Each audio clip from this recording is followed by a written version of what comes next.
1757 সাল। বাংলার আকাশে তখন ঘন কালো মেঘ। একটি যুদ্ধের মাধ্যমে বাংলার স্বাধীনতার সূর্য অস্তমিত হয়েছিল।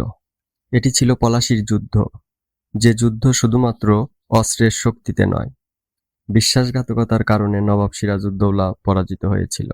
1757 সালের আগে বাংলা ছিল উপমহাদেশের সবচেয়ে ধনী অঞ্চল। ইউরোপের বণিকরা বাংলাকে ডাকত প্রাচ্যর স্বর্গ নামে। ঢাকা, মুর্শিদাবাদ, সোনারগাঁও এই শহরগুলো ছিল বাণিজ্যর প্রাণকেন্দ্র।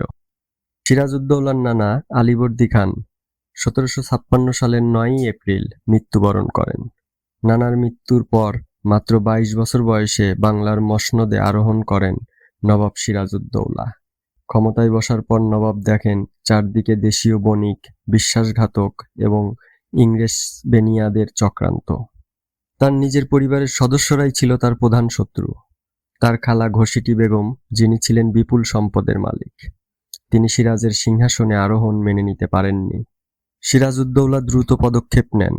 তিনি ঘসিটি বেগমের প্রাসাদ মতিঝিল আক্রমণ করে তার সম্পদ বাজেয়াপ্ত করেন। 1757 সালের 23শে জুন, দিনটি ছিল বৃহস্পতিবার। পলাশীর যুদ্ধে বাংলা, বিহার, উড়িষ্যার শেষ স্বাধীন নবাব সিরাজউদ্দৌলা কতিপয় বিশ্বাসঘাতকের ষড়যন্ত্রের কারণে ব্রিটিশ ইস্ট ইন্ডিয়া কোম্পানির কাছে পরাজিত হয়। পলাশীর যুদ্ধে নবাবের পরাজয়ের পরেই মূলত ভারতবর্ষে ইংরেজ শাসনের সূচনা হয়। ফলে 190 বছরের জন্য বাংলার স্বাধীনতার সূর্য অস্তমিত হয়। পলাশীর যুদ্ধটি কলকাতা থেকে মাত্র 150 কিলোমিটার বা 93 মাইল উত্তরে এবং মুর্শিদাবাদের দক্ষিণে তৎকালীন বাংলার রাজধানী বর্তমানে পশ্চিমবঙ্গের নদিয়া জেলায় হুগলি নদীর তীরে পলাশীতে সংঘটিত হয়েছিল। সবাই যে নবাবের প্রতি বিশ্বস্ত ছিল এমন নয়, বিশেষ করে নবাবের প্রধান সেনাপতি মীর জাফর। হাজার হাজার সৈন্য তার অধীনে। যুদ্ধে তার ভূমিকা হওয়ার কথা ছিল সবচেয়ে গুরুত্বপূর্ণ, কিন্তু ইতিহাস বলে এই মানুষটি গোপনে হাত মিলিয়েছিলেন শত্রুর সঙ্গে। ইস্ট ইন্ডিয়া কোম্পানির প্রধান রবার্ট ক্লাইভ মীর জাফরের সঙ্গে গোপন চুক্তি করেন। চুক্তির শর্ত ছিল প্রচণ্ড ভয়ঙ্কর। নবাব সিরাজকে হারাতে সাহায্য করলে মীর জাফরকে বাংলার নবাব বানানো হবে।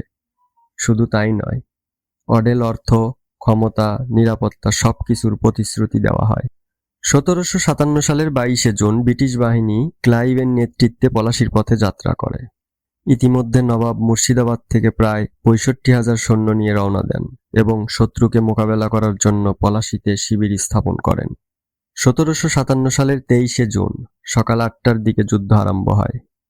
মীর মদন মোহনলাল, খাজা আব্দুল হাদি খান এবং নবসিং হাজারি প্রমুখের অধীনে নবাবের সেনারা বীরত্বের সাথে যুদ্ধ চালায়।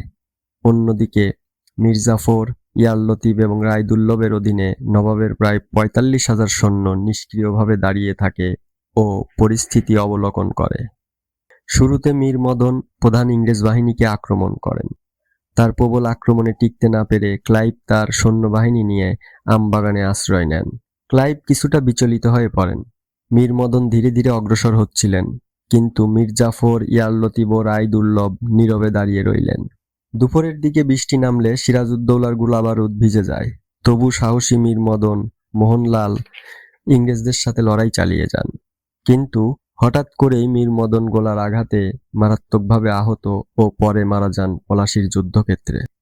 সিরাজউদ্দৌলা মীর জাফর এবং রায়দুল্লভকে তাদের অশ্বারোহী বাহিনী নিয়ে তীব্র বেগে অগ্রসর হতে নির্দেশ দেন, কিন্তু উভয় সেনাপতি তার নির্দেশ অমান্য করেন।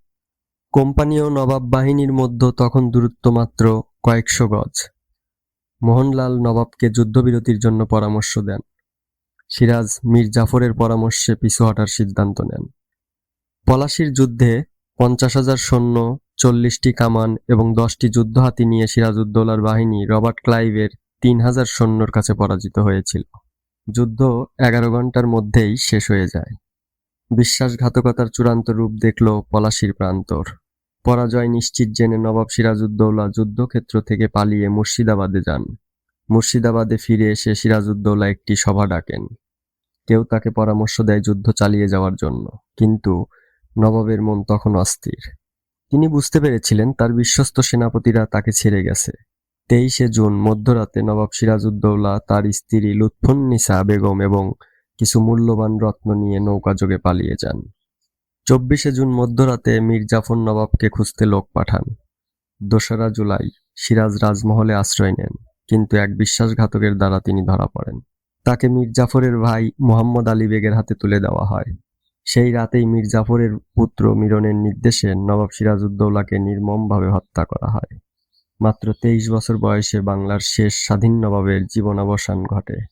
পরদিন সকালে তার মৃতদেহ মুর্শিদাবাদের রাস্তায় প্রদর্শন করা হয় এবং আলীবর্দী খানের কবরের পাশে তাকে সমাহিত করা হয়। পলাশীর যুদ্ধের পর ব্রিটিশ ইস্ট ইন্ডিয়া কোম্পানি বাংলায় তাদের আধিপত্য বিস্তার করে। মীর জাফরকে বাংলার নবাব বানানো হয়, কিন্তু তিনি ছিলেন ব্রিটিশদের হাতের পুতুল মাত্র। সিরাজউদ্দৌলার পরাজয় ছিল বাংলার স্বাধীনতার সূর্য অস্তমিত হওয়ার প্রতীক। আজও অনেক বাঙালি সিরাজউদ্দৌলাকে একজন বীর হিসাবে স্মরণ করে।